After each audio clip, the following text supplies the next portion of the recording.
I'm Maria Menounos, and you're tuned in to AfterBuzz TV, the ESPN of TV talk. Now, let the buzz begin. Hey J lovers, welcome to a podcast about JLo, where we talk about all JLo all the time. We have a very special guest today with us, Santiago Salviche. Welcome to the podcast about JLo. Hey, finally I'm here in this little box. And my co-host Ronnie Jr. is with us today. Hey Ronnie.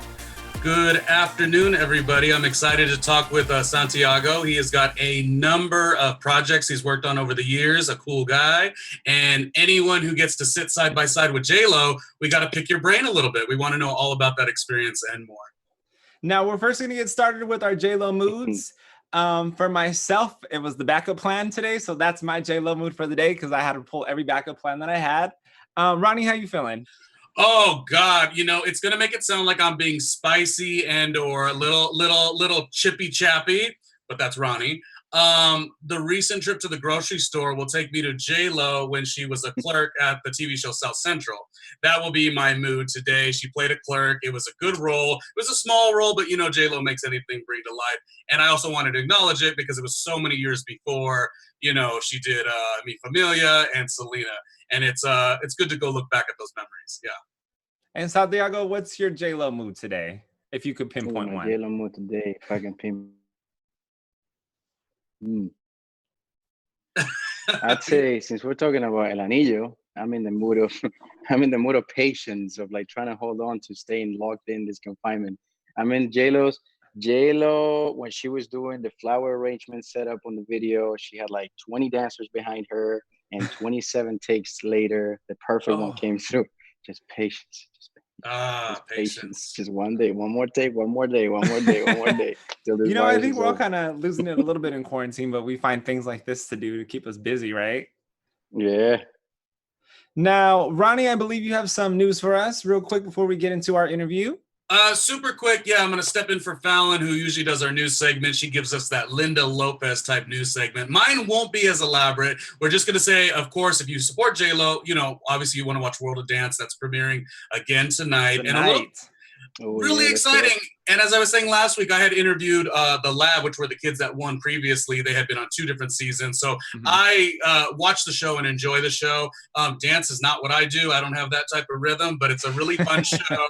And furthermore, I wanted to take you guys on a bit of a journey of World of Dance. Yes, while it's been on TV on NBC for a couple years now, World of Dance was actually an organization that was sort of but a competition that was started in 2008. So there's a World of Dance that still lives online on YouTube. That has all these international dance competitions that are right there on the YouTube channel. So if you like World of Dance on NBC, make sure you also go to the YouTube that says World of Dance on its own, and you could get even more of not really a behind the scenes, but another demographic and another vibe altogether. Also talking about, Russell, I think we were talking a bit about Fat Joe having a topic of JLo and the What's Love song. Now, I know you love that song. What was the story behind that specifically? So here's the thing. In the industry, everyone shares music, and Santiago can probably attest to this. You reach out to other artists to get ideas, and sometimes it works better on one person than the other. So What's Love was actually supposed to go to JLo, but after a conversation with Fat Joe felt that it would be more fitting for Ashanti, which Ashanti ended up performing that at one of JLo's. Wow, I didn't know that. Wow. Yeah, so JLo hosted an event and Ashanti ended up performing it there, but Fat Joe had sat down with TMZ and said that that was the song originally supposed to go to JLo, but after collaborating and talking with everyone, they all decided that it went to Ashanti, which ended up being one of her #1 hits. Well, yeah.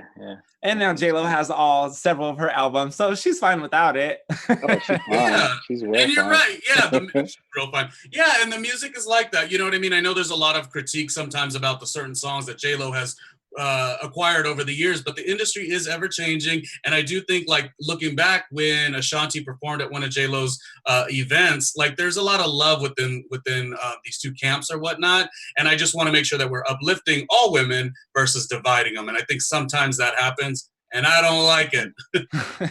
Now, since we're talking about music, Santiago, let's talk about El Anillo.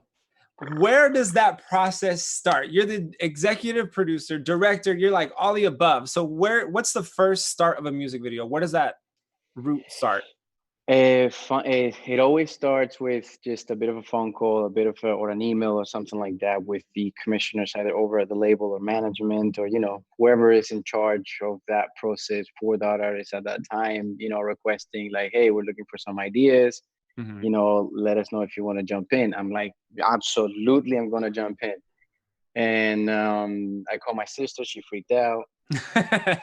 She's super freaked out, but then it's just the process just begins with that request from that person. From there, off you go. You're just trying to get an idea that challenges everybody else's. So this wasn't the first project though that you've had with her, right? You've had previous projects with JLo. Was it El Anillo was no, El Anillo. I worked as an executive producer at another company called Cinema Giants with director Jess Terrero. So when I was in the commercial world before I even came into the music scene, and then I wanted to come into the music scene back in 2013, 14, when reggaeton music started to pop. And there was only a few usual suspects working on that market. So I wanted to come in and partner with Jesse. Cinema Giants begun. And that's kind of like how I got my footing into the Latin market.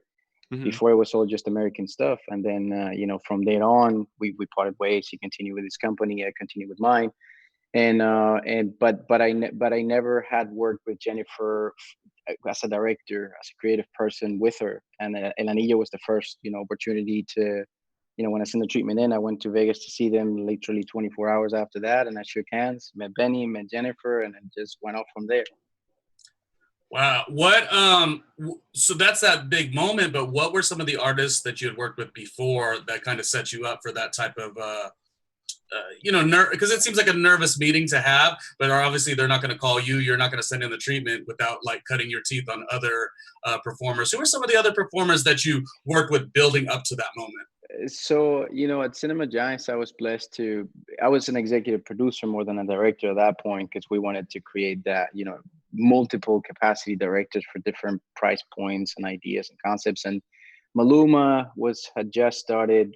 I EP'd Porro Casé, I EP'd Sin Contrato, I EP'd El Perdedor, signed LatinX, Fuego with Balvin. I have a photo with Balvin when he arrived to a video shoot that he came on a car with a suitcase, humble.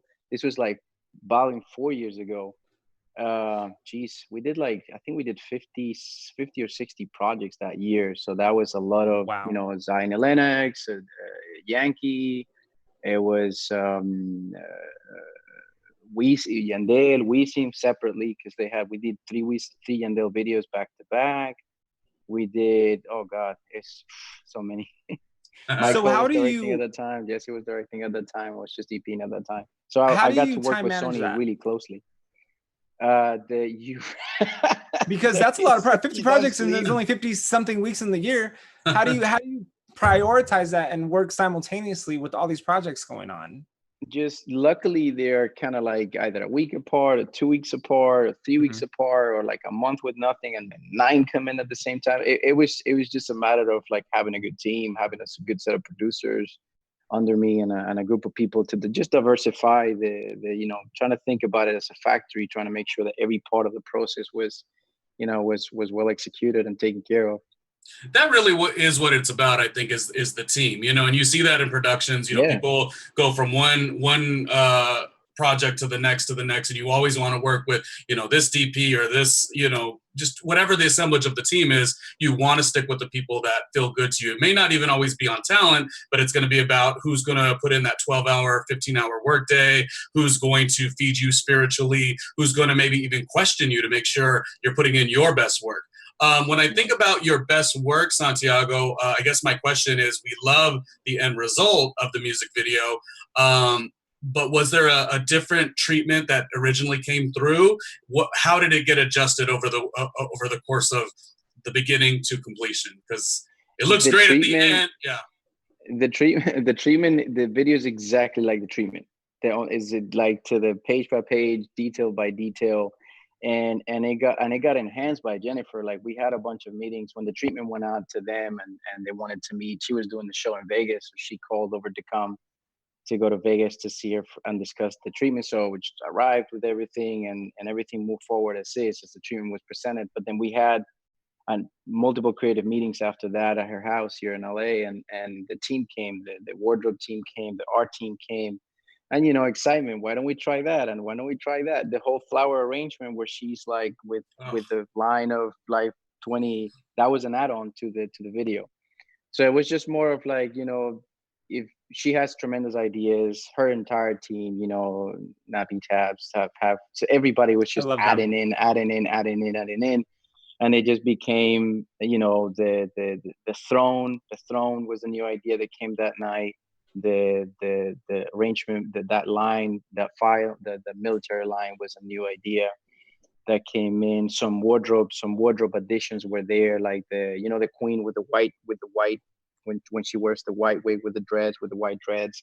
That wardrobe was different, so that we started looking at other wardrobes in that meeting that day, and she was like, "Oh, let's do that," and then go ahead. You were gonna say what something. made you want to go medieval theme with this music video? I have never ever in the history of being a fan, a watcher of Jennifer, I've never seen her as a. That's actually really true. Oh, did he cut out? Can you guys? I can hear you. You're back. Hear me? Sorry. So you were saying you've never seen her Give as me a one queen. second. Let me kill my phone real quick. Let me mute my phone real quick so it doesn't bug me. Give me 2 seconds. Okay, then we'll talk about the video.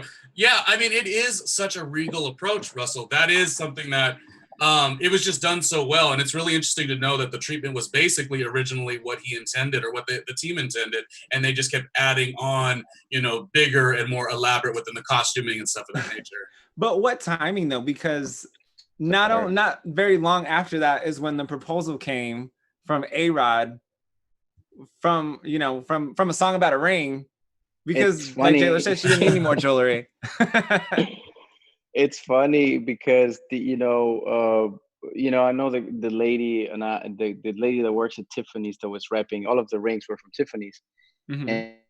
And a year and a half later, there's still a group chat between my producer Devin and Will, like the lady at Tiffany's and myself. There was a leftover chat that we had when we were doing the job, when we were coordinating the whole process, when we were shooting the video. A year and a half later, that chat, a picture came in from Tyler, that's her name. And there was a picture of when he proposed, and she was like, "We did it!" We're like, "Ah!" Wow. Because here's the thing: a year later, when it came after it came out, I felt that was coming once the music video came out. I said, "Okay, when's the proposal gonna happen?" Did you really? I knew it was coming because they just worked so well together. Then you're good, because I wasn't that perceptive, and I usually am. So that's pretty cool. Wow. So Tyler? That's a statement. That was a statement to leave over there. Did Tyler design the ring? Oh no, Tyler is the representative that works at Tiffany's. That worked at Tiffany's. Can you hear me? Got it. Yeah. So she more or less, with you guys putting the music video together about the ring and everything, it kind of planted the idea. Would you say? Well, Tiffany's came as a product placement. Tiffany's was like a very disguised product placement in there, and there was the ring, that big thing that appears at the tail end of the video, and it just, I think out of sheer luck, or whenever when he proposed, he found that ring from that video that was on that last shot, and it was the beginning of the video. So he went and found who was where at Tiffany's, who had it. It was a very rare stone. Wow. The detail, and for him to pay attention like that, isn't that what every girl wants? It does seem like, it seems like their relationship works so well, because it seems like while he's been a world-class athlete and had his moment to shine, like he is really her biggest cheerleader. Santiago, how would you describe their relationship? How would you put that into words of what you've seen? Talk about being the biggest cheerleader. Like when we were working there, it was a hard shoot. It was 2 days of like 16-hour, 17-hour days. Wow. We shot that whole thing in 2 days, and he was there, man.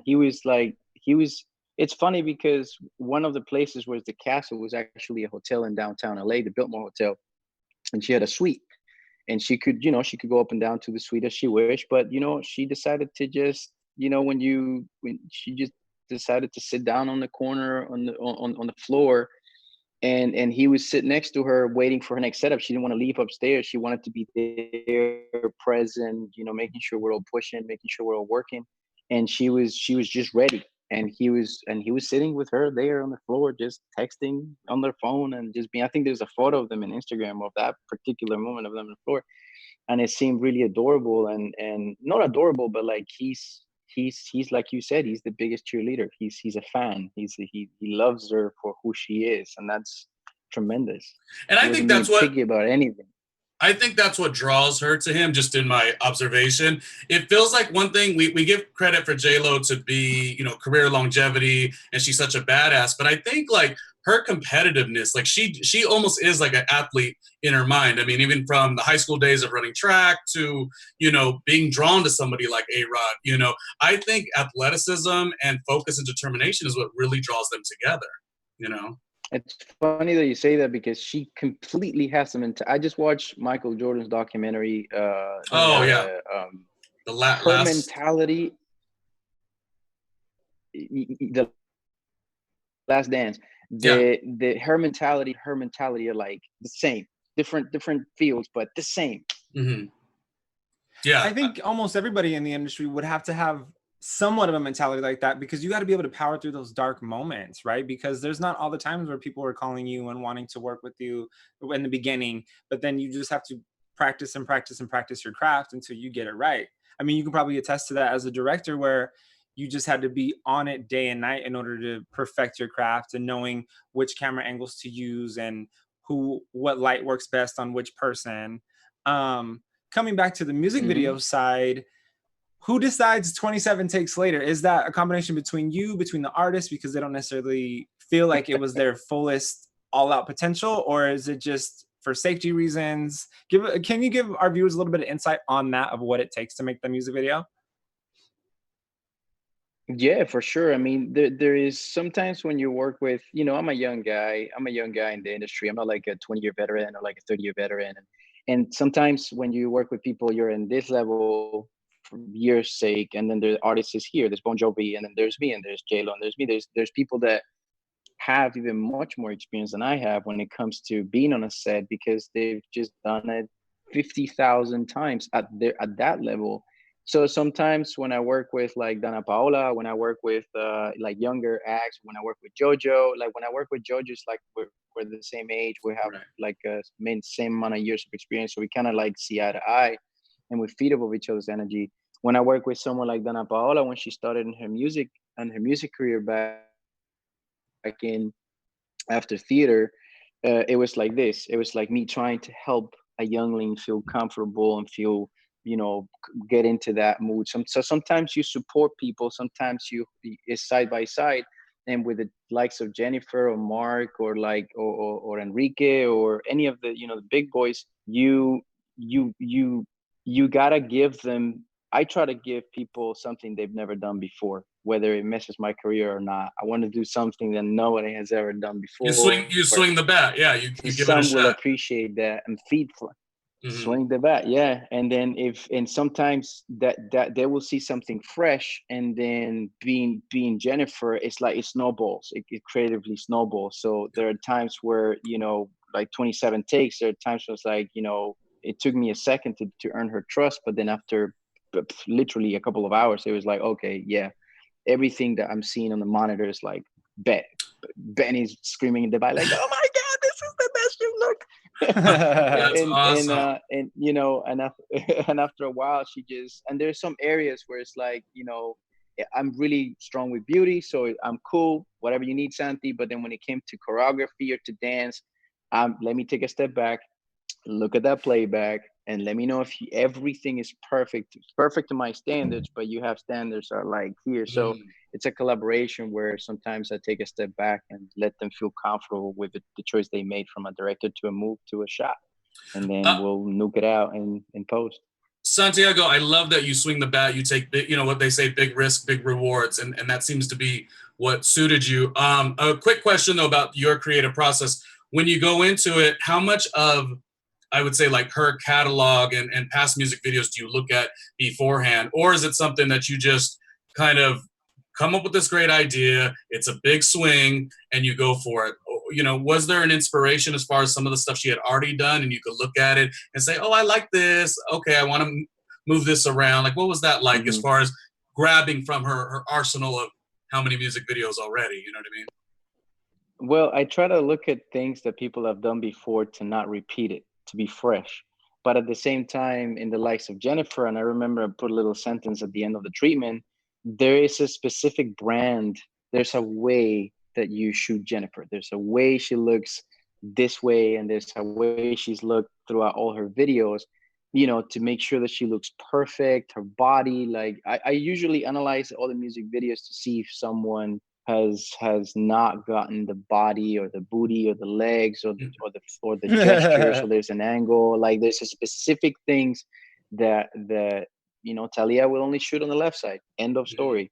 Marc Anthony shoots up here, end of story. Like there's something that you can't mess with or you make a mistake. So I look at that to try to like make sure we stay within brand or within her iconic look and figure, and then everything else is new. But I have to study what she's done before to make sure that she doesn't find some weird light she doesn't like. You know, I like it. I work with Schedule Digitson, the DP that did dance again. I think what's the name of that song? With Dance people. Again. I wanted yeah, it's I don't want to sing it on Don't, Ronnie, don't ruin it. Don't do it. Should I try to do the dance with my non-rhythm?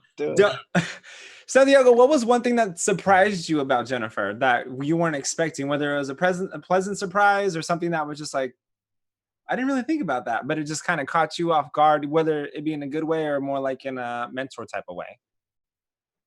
In a mentor type of way. I'll say a mentor type of way. Because I only perform well under extreme pressure. Like I want to be in the worst particular case scenario or in the hardest particular case scenario and that's where I really focus and deliver. And working with her that's the minimum standard. The minimum standard was like, if she's there 15 hours, I'm there 16. If I'm there 16, she's going to be there 17. And it's gonna look good every time. It's gonna be great every time. So it's like everybody else behind the camera has to be on their A game. Everybody. It was an army of like 130 people at least on that production, and everybody had to be on their A game. And I think that's the best part. That's what surprised me the most. Everybody says like she's a hard worker and she has this longevity because of her hard work ethic. I lived it. I went to her house, see her choreographers work. Like I lived it on like skin to skin. And that was I really wish that everybody works really hard, but man, it's like wow, that's it. That's the only way I want to work. And I feel like sometimes you rise to that occasion too. Like I always find it quite inspiring when I'm working on a bigger project, you know what I mean? And there is a bit more pressure because it puts more, I guess, lights the fire under you, you know, to step through that door. There's been projects like within my own career where if it's a smaller thing, sometimes I have a hard time remembering, like, you know, you still got to put in 250% and you still got to know and love what you're doing.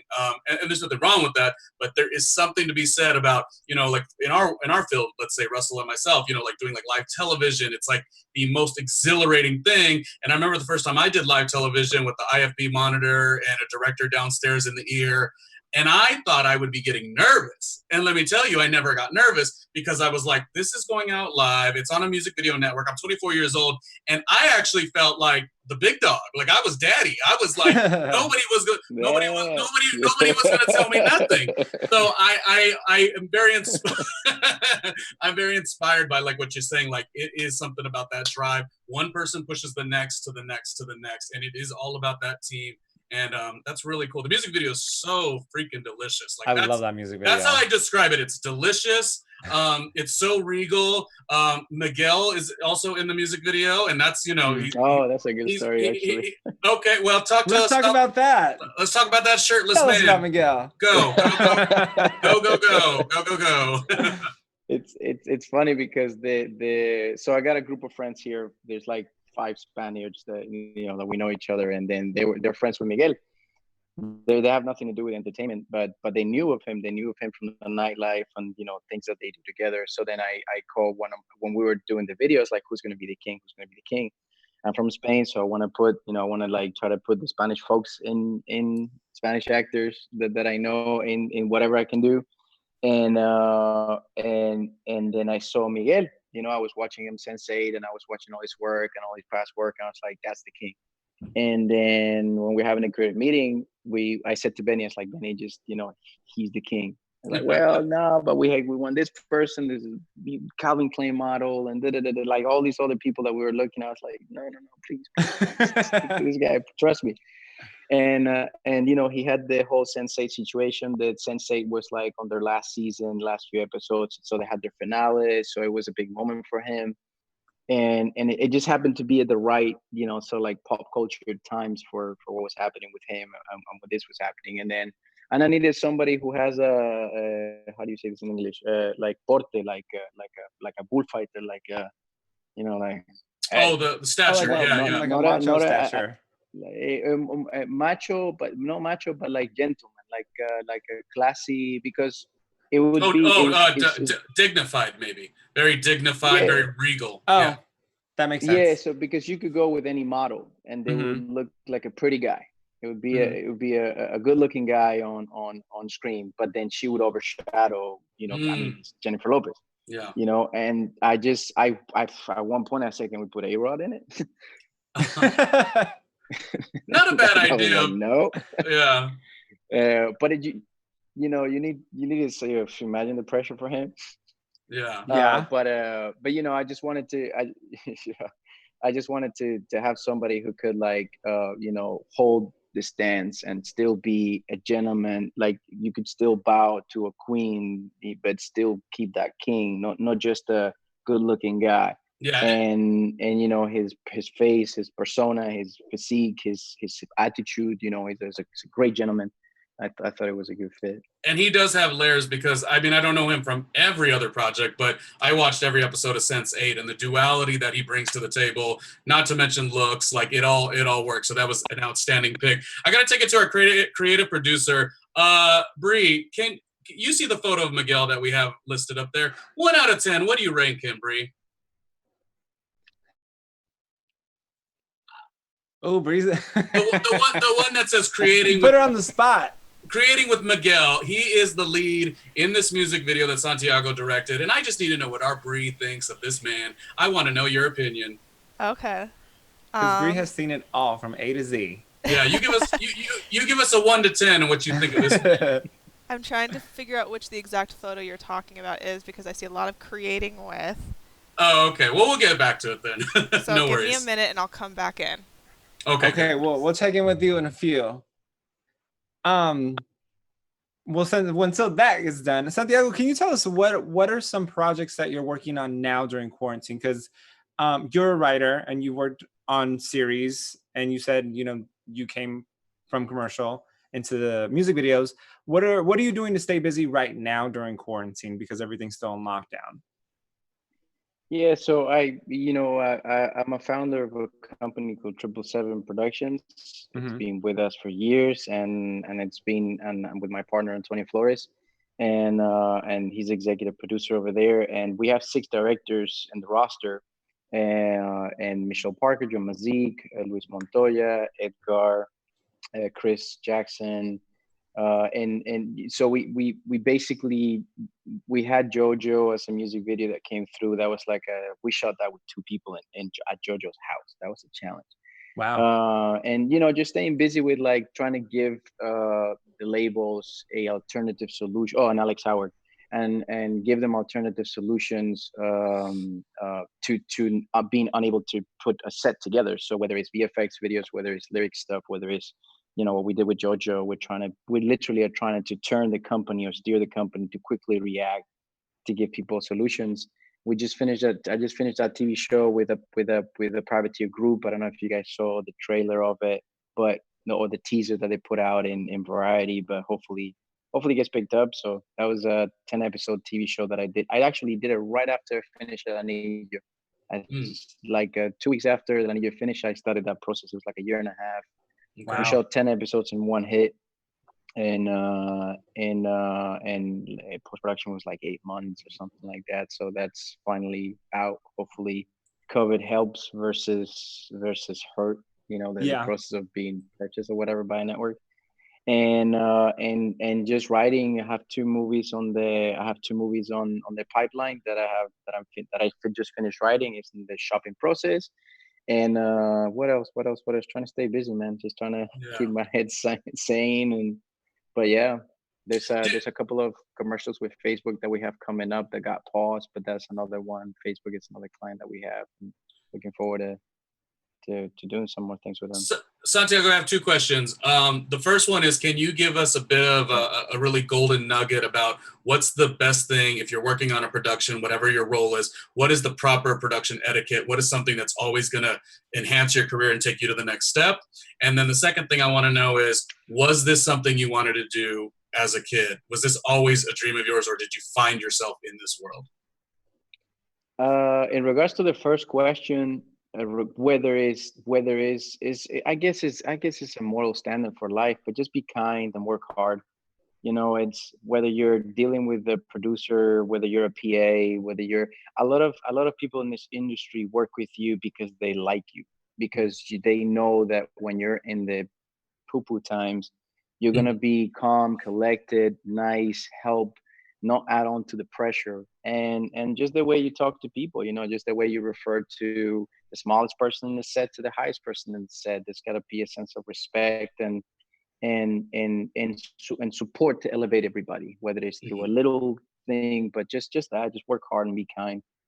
That's probably a tip. And on like being kind will take you farther than being technically adept. People Yeah. will want to teach you because you're good people. Well, yeah, you're spending that Um, you're spending that 16 hours together, almost more than your family, almost more than your friends, almost more than your lover. So it does need to oh be yeah. in sync, So yeah, I just thought that was Yeah. interesting. I've worked on a couple of sets also, and it's always been that. It's always been like, know the etiquette, know how to come with an opinion, come ready to work, and it's Yeah. good to see those teams being built, and that's what it essentially is. And So I jump in if just you Be can. the first to arrive and the last to leave, and yeah always be Yeah. ready to go. yeah. That's it. Now, production itself, was this an original dream, or is this something you navigated through as you grew your career? I was an engineer for 8 years of my life before all of this. I Mhm. used to, right out of university, I was in Scotland for 10 years of my life. So I studied engineering. I didn't even finish graduating. I went and took a job, and I was working in I was an engineer for subsea construction and oil fields and construction ships for oil companies. And I did that from like just out of university, and spend 7-8 years on a ship traveling around the world, kind of month on month off at sea, and working in Deepwater Horizon was one of the examples of one of the last projects. That Gulf of Mexico oil spill was one of the last projects that the ship I was on. That was my last kind of like last project. That was 2010, I think it was, something like that. And in the process of being an engineer, I wasn't happy. I didn't like it. I dreamt to be a motorcycle racer. I dreamed to be an actor, and but your parents tell you, sure, get your degree, and after that you can do whatever you want. So trying to, my parents were super supportive, but my mom was like, sure, you can be an astronaut, but just get that degree. And after a while, was traveling in the boat. I bought a camera a long, long, long time ago, and I started taking a lot of photos, because I would travel to Norway, to Iceland, to Africa, to Malaysia, and I would just take photos. So I learned photography out of a hobby. And then in 2005 to 2008, the ship that I was working at came here to the Gulf of Mexico and to New Orleans, and I came to LA to study Meisner, to study theater, to study to be an actor. It's like, and you know what? I'm going to be an actor. Forget it.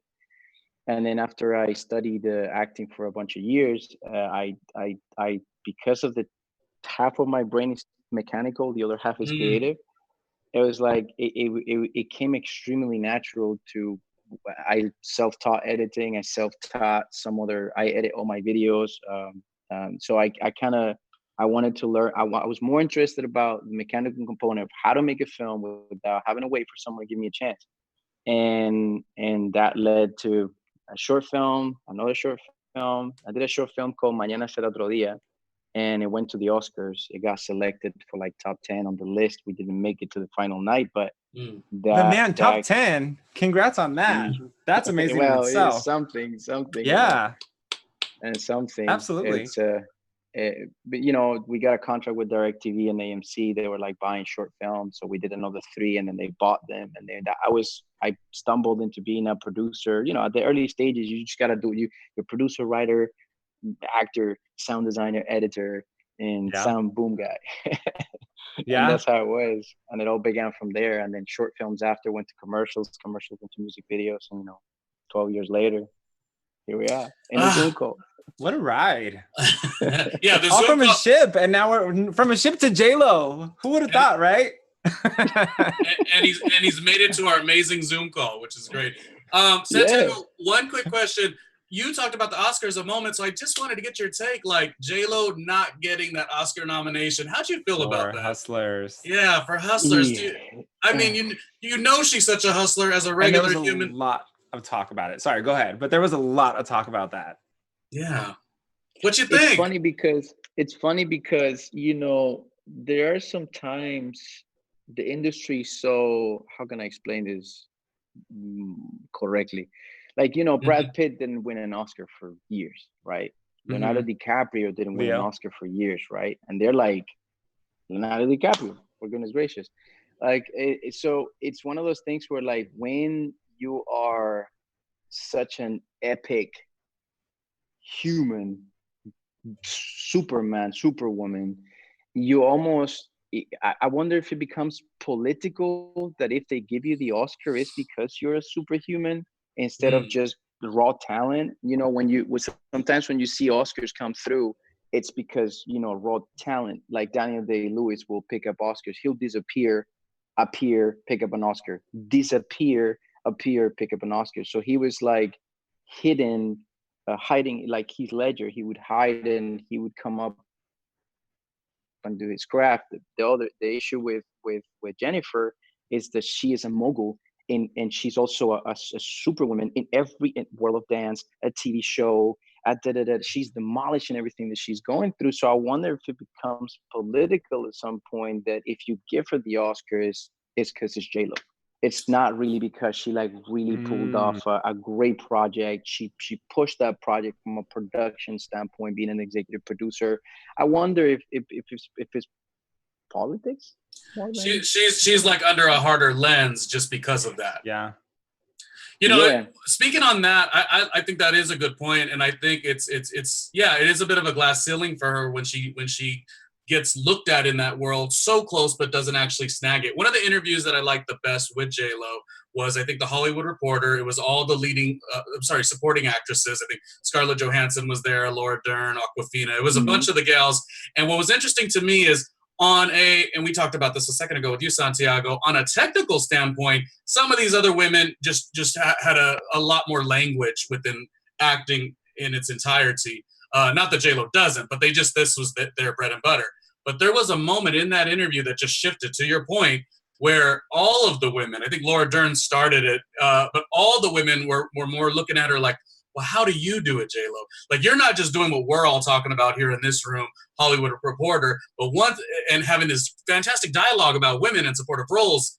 But you're doing Madison Square Garden, selling out arenas, and the amount and it has to be that glass ceiling. Vegas residency for months, like.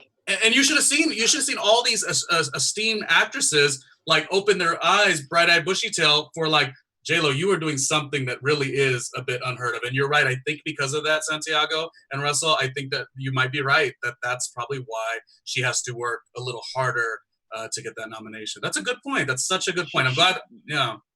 She could easily build her own, and she could easily build her own Sundance, for Latin, for women, for Latin filmmakers, for all that stuff.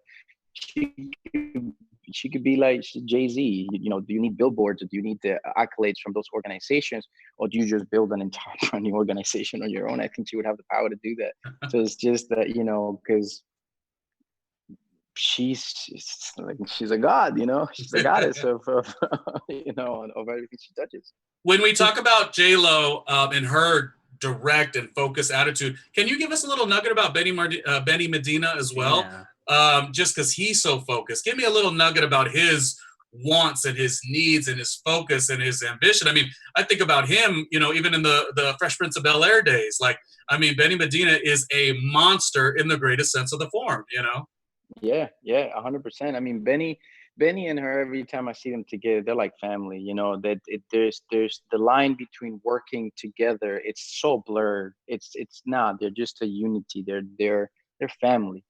So, you know, when I always say sometimes I wish my sister had come into the industry, because I knew I would have this like invisible bond with somebody that would hold me down till the very end, and vice versa.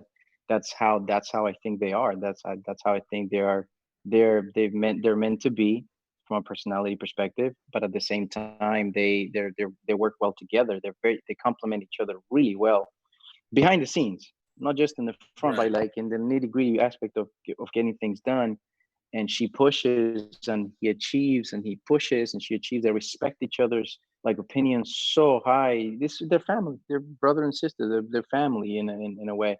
And I think it's great to watch, you know, watch them do everything. They, you know, they keep each other, you know, what else haven't we done, Benny, you know? Right.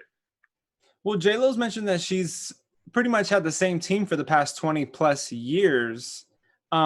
What point are you at right now with your team? Because I feel like, would you say that if once you found your group of people, you're probably going to stay with them as well?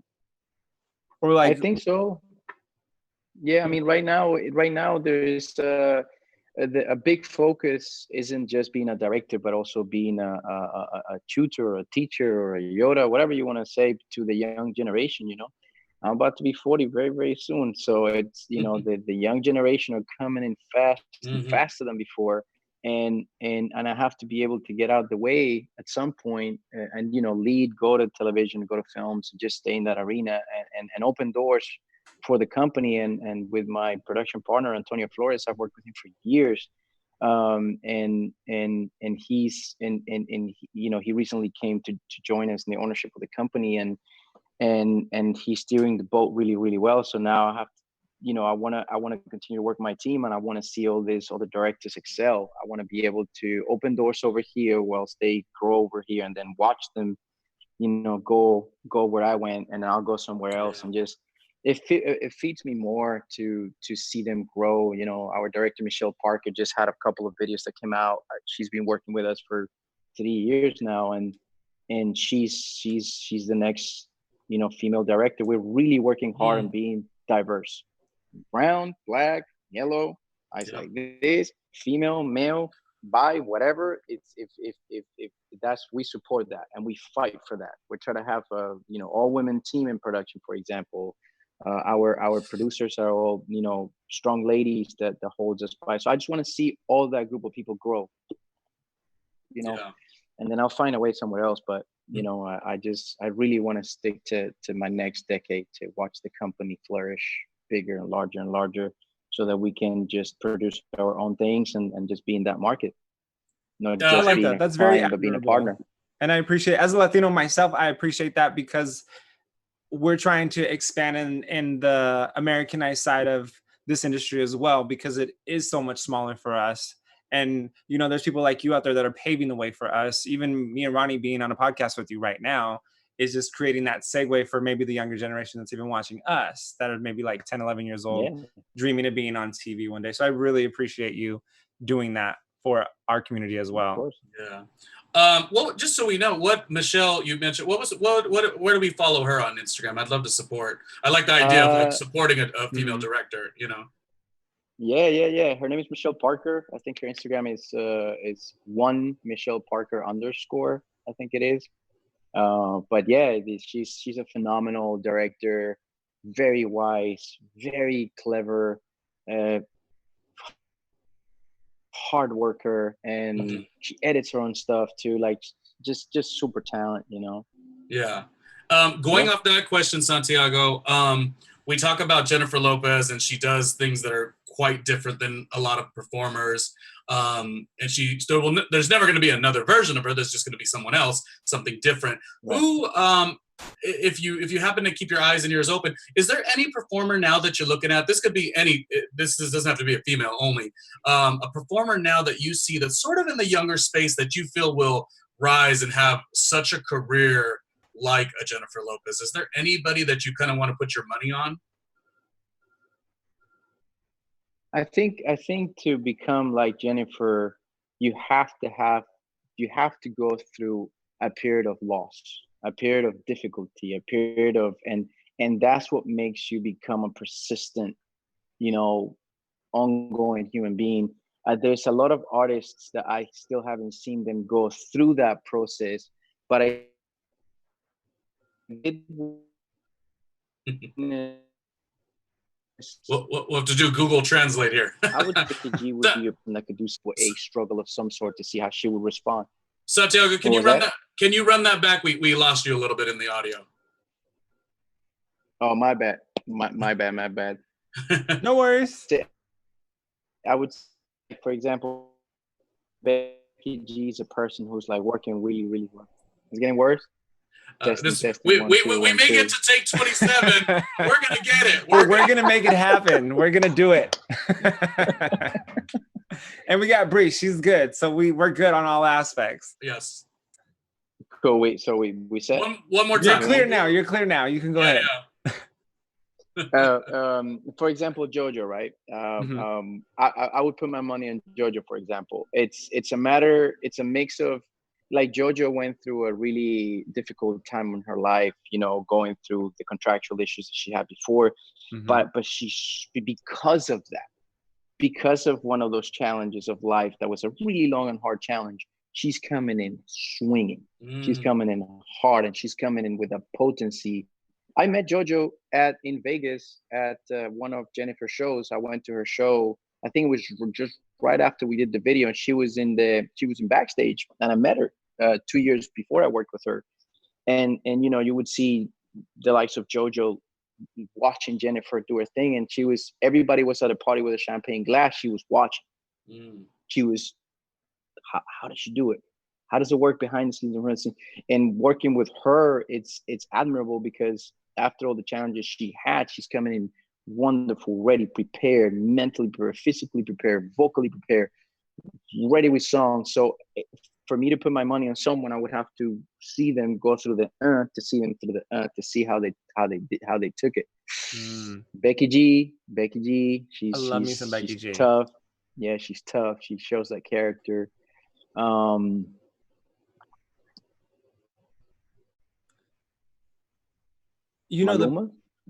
I love Maluma. Maluma is so talented.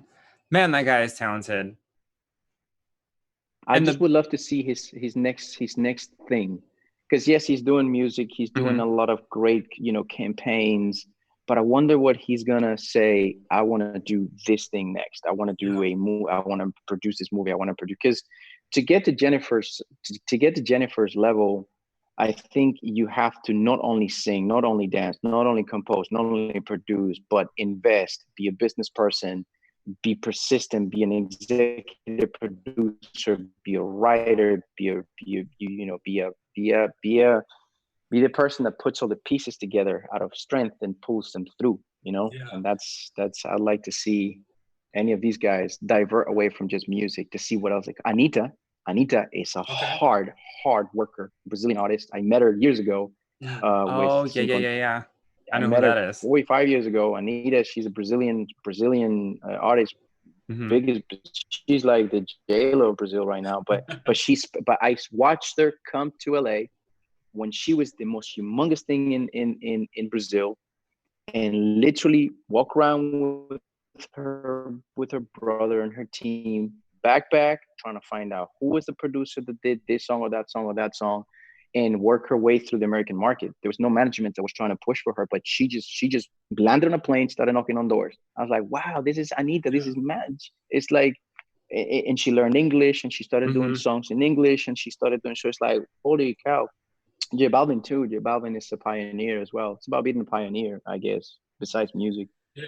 I like what you're saying, and I feel like a lot of maybe the younger fan base or audience, they put a lot of stock in how relevant you are. But the reality is, you in this industry, you don't want to be a flash in the pan, you know. And so to be kind of how you said, you have to go through a story, you have to go through a little bit of a loss, is very important, because when you look at somebody like JoJo, you now know what the story is. You now know what she has to offer. You now could probably even see the twinkle in her eye of being very honored to be back, you know, doing what she's doing after the negotiations. As you said, I saw JoJo do a live radio show when I worked radio in Phoenix, Arizona, and you could see that twinkle, you know what I mean? So I think you make a really great point for anyone trying to be not the next JLo, but a version of that, a businesswoman, a boss. Find out what it's like. I heard Robin Roberts say it once, the reporter on Good Morning America, make your mess your message. And I think if you want to do this for a long time, get into that, find your flaws and like work with them. You know what I mean? Now, if you're trying to be a flash in the pan, go to TikTok and fail fast, because then you learn from it quicker and you can move on and project yourself from that. Because JoJo's documentary on YouTube was amazing, and just to hear that story and what she went through and fighting, and then finding a lawyer that was finally willing to look through the contract and find her a way out. Wow. If you guys watching have not seen it, go to YouTube and watch that. It is the most amazing really story that you will ever watch. The fact how hard she fought for it, and having to fire her mother as her manager just because she needed her mom. She didn't need a manager for those moments. It was a great story. As we wrap up, Santiago, do you have any final thoughts, words of encouragement, any last JLo moments? Because Bree is telling us we got to wrap up sometime soon. Do we have to? Remember, do we have to? Just remember, someone told me this a long time ago and it stuck. You're going to be much longer. You're going to be older much longer than you're going to be younger. You're going to so you're going to be 20, you're going to be 30. But then you're going to be, that's 2 decades. But then you're going to be 40, 50, 60, 70, maybe 80. That's 2.2 times more. That's 2 decades and a half. So what are you going to do? What are you going to do with your time? What are you going to do? How are you going to, you know, Michael Jordan after Michael Jordan, you know, what are you going to do after that? And how are you going to take everything you did in your 20s and your 30s? The second thing that stuck with me that I try to live by too is that, you know, on your 20s to 30s, you're gonna find your love. 20 to 30 to 40, you're gonna become a master of what you love, and then 40 to 50, you have to start being the master Yoda for those that are coming next. So those 3 decades define. It isn't a year at a time. It isn't 2 years at a time. It's 20 to 30, and then 30 to 40. And then define that. Don't mess around. And then 50 onwards, you know, what are you gonna do to do that? And then just work hard, man. Be kind, work hard. That's all. Wow. Be humble. I'm coming up on the ground. I'm coming up on a graduation, so I better get my act together. Same. 2 more years, 30 is done. No, this was a good conversation. And, you know, when we do this podcast, our point was to have a good time, speak about JLo and sort of celebrate her. And sometimes we keep it really funny, but sometimes it's really good to also talk about the issues. And you brought out some great issues, and we're also humorous and sort of indirectly inspired. I know Russell and myself, and even Fallon, who's not with us today, sort of inspired us all to kind of figure out which lane you want to take. You know, I've had that struggle where I'm like, what do I want to do now as I'm getting older? You know what I mean? And all the young kids are out there succeeding and thriving, which is fine. And then I said, oh, a podcast about JLo with some people that I enjoy and some fantastic guests. You really can't knock that. You can't knock that at all. It's magic. Yeah. And we know, we know JLo's watching, Santiago. We know this. Jay is going to hit me in the DM, talk about when can I do the show. Jay, and Benny's going to be like, Russ, why hasn't Ronnie got back to me yet? It's been 2 minutes. Benny's only been 2 minutes. All right, Santiago, where can they find you at if everyone wants to follow you on this? I mean, after this episode, I'm sorry. Instagram is probably like the go-to. I refuse to go to TikTok, but I will at some point. But Instagram is probably this, you know, Santiago Salviche. My, you know, Instagram, you'll find me. That's how I talk to everybody and how I message with everybody. Just the way you see the work. And 777.productions is the company. And I wanted to say to you guys, thank you so much for bringing me in as a little, little pebble. And I'm Of course. incredibly proud of the both of you for doing what you love and for pursuing what you do. You. And then within these hard times, still keeping the train moving and the creativity moving. So thank you to the both of you guys and everybody hiding back there on the screens that I don't see that are making. Yeah, Bree's in the background, but she's looking at the picture of Miguel, so she may not have words for you right now. But she's still just swiping in the day. We love you, Bree. All right, Ronnie, where can everybody find you if they want to talk to you after this episode? Quickly, yeah, randomlyronniejr.com is the link, and it goes to the YouTube channel. It's an interview series, a little bit different than a lot of the YouTube channels that are out right now. Mine focuses on basically like a behind the music meets a true Hollywood story, and we interview the likes of some of the gals that are on Drag Race, one of the hosts on Dish Nation, et cetera, et cetera, et cetera, et cetera, and it's amazing. And J Lovers, you guys can find me at russellraysilva.com or my Instagram at russellraysilva on all things JLo all the time, as well as my cooking, whether it's good or bad. And a spin on your mom's Mexican recipes and the healthier versions of those and my workouts. Santiago, we thank you so much for being with us today and being a part of this podcast with us, because you've enlightened us in so many ways and really creating these outlets for women and Latinos and every diverse community out there with your company. And I really do wish you all the success. And who knows, maybe me and Ronnie will come up with a show and we'll work with you in the future. And Santiago, if you ever need a stand-in for Miguel, this body gives all the glory. So think about that. You should think about that, young man. Hey. Anything you guys need. All right, that wraps us up. Yeah. Well, we're out here with all JLo all the time. Until then, we'll see you next week, Tuesday, 12 p.m. Buzz you later. Our founder, Kevin Undergaro, and me, Maria Menounos, would like to thank you for tuning in to AfterBuzz TV. Remember, we're not just the first, we're the biggest in the world, and we're the only destination for all your favorite TV shows. Whatever you crave, we've got it. So go to AfterBuzzTV.com and check out our lineup. Buzz you later. The views expressed herein are those of the hosts only and do not necessarily reflect the views of AfterBuzz TV or its owners or principals.